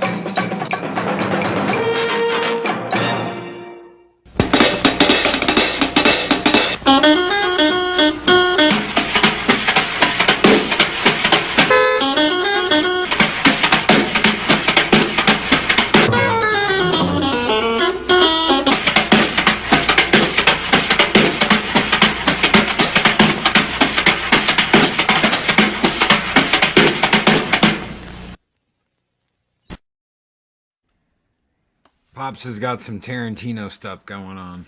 I am old G, man. That General Cinema stuff. I clipped that from something else, because I said something to someone and like, oh, that company's been out of business for years. I was like, I know. I used to work for them, and I don't know what I found that on. I just took it. I clipped it out. I just took that piece out.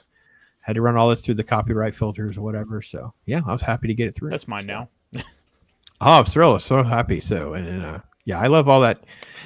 Trust me, when you say Tarantino, you are not joking. I am literally like a child of that kind of stuff, because his book, where he talks about, raising the money and selling True Romance and trying to fund his projects. And then, of course, Robert Rodriguez had his, which was more like he went in to have like, it was like he become basically institutionalized for experimentation to make money. He used that to make El Mariachi. These guys were huge role models for me. Like this is, I mean, we do this kind of stuff, independent creator content, but to me, it's very much a sister to my love of indie film and that kind of thing, because it's about making your own stuff. So, oh yeah, everyone's going nuts over Crow stuff. R.I.P. Brandon Lee. Yeah, it's one of the biggest tragedies of my lifetime was to know that. So, okay, so Oats Gamer is saying he has a VHS original of that Grinch Halloween. Oh, that'd be cool, man. Yeah, Oats Gamer. I just found it on YouTube. Oh, is it free on YouTube? Yeah, it's on YouTube. Oh, that's awesome. I mean, I would still be cautious about using it for copyright stuff, but we could do the same. But I could do the same thing like I'm doing here, where I could play pieces of it or something like that. So it's awesome. But next week's Crow, so that'd be awesome. Mark your calendar. Make sure you're here with us next week. Talk about Talk Hard. What else is going on with you guys? Anything else you want to share or talk about real quick before we bail out? Ironcaster, you'll be on with Ryan tomorrow. Oh yeah, duh. I'll be out with Ryan tomorrow. Kind of. What time is that? 6 p.m. usually. I think 6 or 6:30. Okay. He could probably give you the better time on it. All I know is I've got nothing going on tomorrow afternoon. Ironcaster's getting his profile, getting his origin, getting it done. Let's go. That's good. All right. Loki was rocking and rolling his own version of Reality Base this morning with his special new special we're going to do every once in a while called Behind the Mic, where we talk to content creators and find out more about them and who they are and why they do what they do. I will also be on with Ryan tomorrow for YouTube Talk. We're going to do a YouTube Talk in the morning and talk about, things that Ryan has used to perfect his game and to get his videos out and, how he does it. Yeah. Yeah, that's awesome, man. So, yeah, everyone's busy. Everyone's got their things. It's a great time to be doing this, my friend. Misty Gamer's in here, too. Hey there. Hope you're doing well. So, Hulse Gamer is like, I'm afraid to play that VHS. I might get eaten by the machine. Yeah, no, I know it's rough. I have some VHS. I feel that way too. I'm like, oh man, if I put this in this machine chews it up. It'll ruin my VHS player and my VHS tape. So what do I do? And those VHS players are getting expensive on secondhand markets. You can't. They stop selling them, and you can't get them repaired, and you can't get parts to repair them, and it's just a freaking mess. So yeah. I have a couple boxes in the back that has the entire next gen and DS9 on Columbia House VHS. I don't know if any of y'all remember that. It was the Columbia House home video collection. Yeah.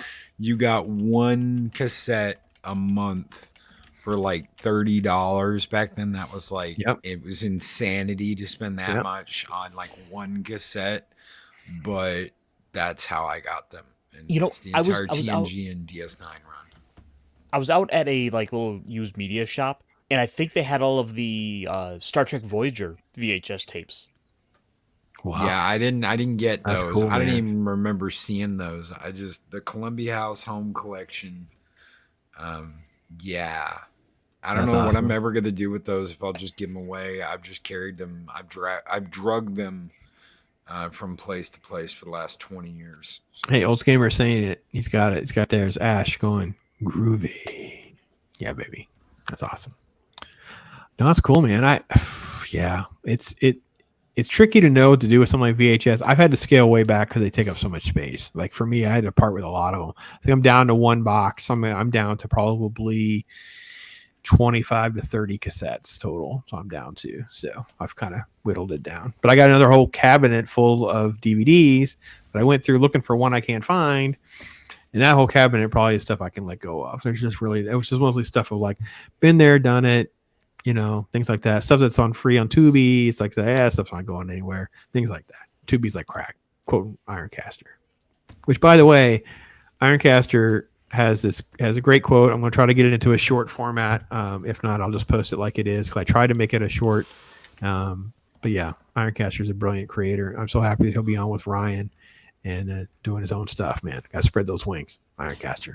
You know, I've been having fun just kind of looking around and finding stuff. I mean, hello, Sharknado, or Shark Side of the Moon.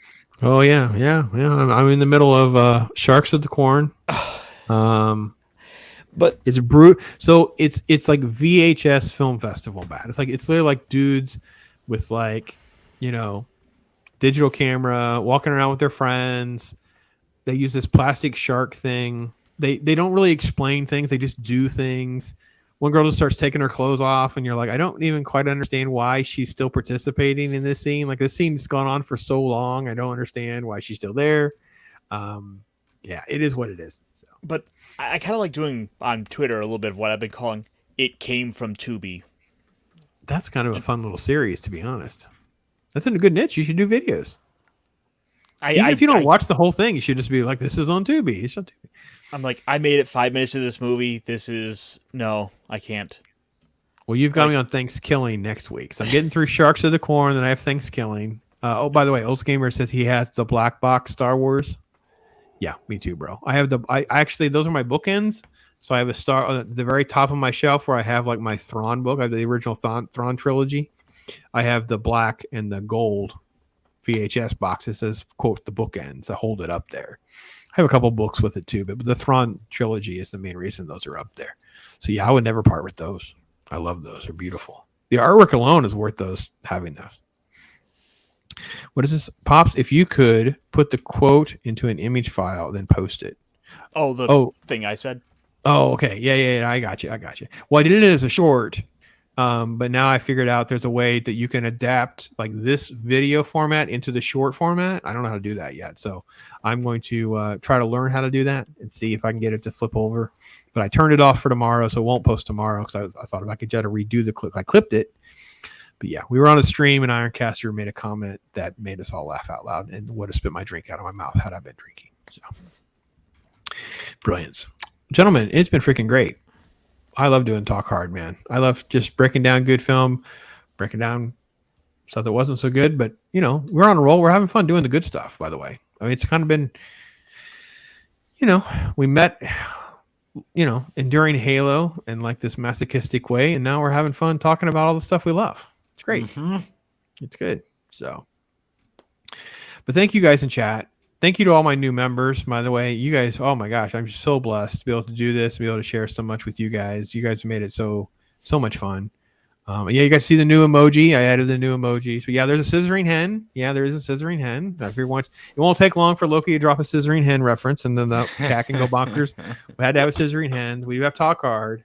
So it's been fun. Fun trying to learn and understand the YouTube stuff. So yeah, if you're a member, please engage and communicate with me. That's one of the main reasons I even wanted to do the memberships was to change that relationship and make us even closer in our partnership. So with that, but thanks guys again for your time. Thanks to Chris Persia. Hail to the Pops mod. He's holding all this stuff together for us. Appreciate that. And tomorrow, make tomorrow better than today, man. Be blessed. Don't forget, you got to talk hard. But remember, got to take a pause. Make some time to chill. Here's Bob to remind you how to. Ross, all I do is chill. My life is a thrill, for real, Bob Ross. I be too calm for the drama. You don't wanna cause a problem, I'll solve it, Bob Ross.